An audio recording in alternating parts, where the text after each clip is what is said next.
Ikaw. Oo. Problemado ka, no? Matamlay na. Kumbaga, parang hindi na ginaganahan. Hindi na nanggigigil. Hindi na tumatayo. Hindi na tumatayo yung mga binti mo kapag sinabi niyang magkikita kayo. Kumbaga, parang nawawala na ng spark.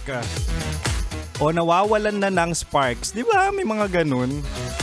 Ay nako, mahal. Parang sumasabay pa sa panahon niyang relasyon nyo pagkalamig-lamig. Pero wag ka mag-alala, sa Chinitox kasama si Kim Chino, baka may remedyo pa. Kaya naman, mahal. Ano yung sa'yo? Kim Chino yung nila. Ay, namiss kita na eh. Kahit gabi-gabi tayo magkasama na eh. Kaya naman, mahal. Andito ako, ang spicy opa mo sa radyo na kapag natikman mo, hanap-hanapin mo. Walang iba, mahal. Ako to, si DJ Kim Chino at makakasama mo ko. Baliktaran tayo, 6 to 9 p.m. tayong maglalambingan. Yan na naman tayo eh. Pero mahal, no, mahirap talaga yun. Mahal mo kaso parang nakukulangan ka na. Hindi na nakakasatisfy. 'Di ba? Sa relationship nyo para bang wala na ngang excitement. So mahal, anong gagawin mo? Iiwan mo na? Ayawan na kayong dalawa? Ay hindi ganoon. Dapat subukan nyo munang remedyohan. Kasi ano yun, ganun na lang na kapag ayaw nyo na sa isa't isa, ise-set aside at hahanap na ulit ng jowa. Ano kayo, higad? Kaya naman tonight sa ating Chinitox, usapang pag-ibig mula sa chinito ng buhay mo, subukan muna nating remedyohan ang relasyon nyo. Kaya ibibigay ko ang 3 lunas sa nanlalamig mong jowa. Mahal, tignan na natin kung kaya pa. Unang lunas kapag nanlalamig ang jowa. Siyempre dapat balikan ang dahilan kung bakit kayo nagsimula.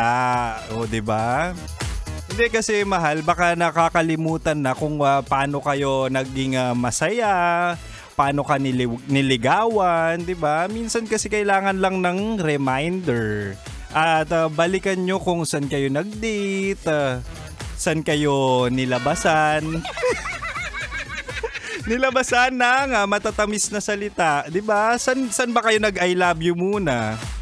Saan nyo pinutok? Saan nyo pinutok ang matamis na yes, 'di ba? Nung sinagot mo siya o sinagot ka niya, saan yung lugar na yon?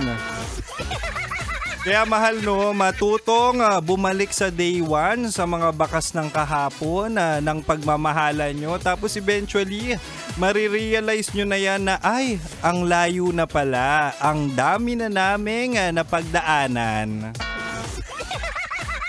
Tsaka mahal, no, parang kapag binalikan nyo yung nakaraan, parang masasabi mo, ay, yung jowa ko, masarap pa rin pala siya. Masarap pa rin mahalin. Diba? Yung mga ganyang bagay, kailangan mo lang talagang magising ulit at mainitan ka ulit sa inyong pagmamahalan. Diba nag-aalab naman talaga ang pag-ibig? Mahal, meron pa akong 2 lunas sa panlalamig ng jowa mo, kaya wag mong sukuan muna ang relasyon nyo at baka naman talaga mahilot pa natin. Kaya naman mahal, iyo lang ako hanggang 9 p.m. mo pa ako makakasama, kaya dapat nakatuto ka lang sa 90.7 Love Radio. Kailangan pa bang i-memorize yan? Basic.